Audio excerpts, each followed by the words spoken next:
నమస్తే. నేను మీ simple నాగచంద్రుడు, senior advocate. అప్పు ఇస్తున్నారా? అయితే ఒక్క నిమిషం ఆగండి. ఈ రోజుల్లో అప్పు ఇస్తే శత్రువును కొనుక్కున్నట్లు అవుతుంది.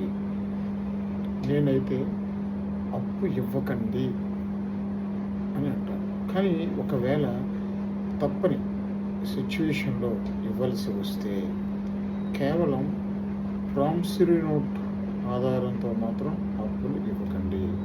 ఎందుకంటే మళ్ళీ రికవరీ చేసుకోవడం చాలా కష్టం. ఒకసారి ఎవరి చేతికైనా డబ్బులు ఇస్తే వాళ్ళ మాట మార్చేసే అవకాశం ఉంది. మీరు ఇచ్చిన అప్పు అడుగుతుంటే విసిగి వచ్చేసి, నేను నీకు ఇవ్వాల్సిన అవసరం ఏమీ లేదు, ఏం చేసుకుంటావో చేసుకో అని చేతికి తీసే సందర్భం చాలా చూశాను. కాబట్టి ఒకవేళ అప్పు ఇచ్చే నీట్గా ఉండాలి అనుకుంటే బ్యాంక్ చెక్స్ కూడా తీసుకోండి. ఒకవేళ అప్పు తీసుకున్న వ్యక్తి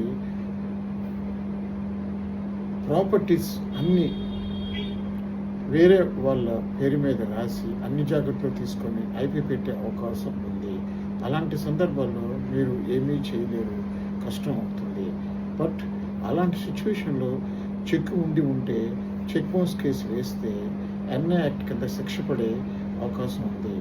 NI act, AP act separate, దానికి దీనికి సంబంధం అనేది ఉండదు. దీంతో వాళ్ళు ప్రాబ్లంలో పడవచ్చు అని భయపడి మీ డబ్బులు మీకు తిరిగి ఇచ్చే అవకాశం ఉంటుంది. కాబట్టి అప్పు ఇచ్చేటప్పుడు ప్రామిసరీ నోటుతో చెక్కు తీసుకోండి.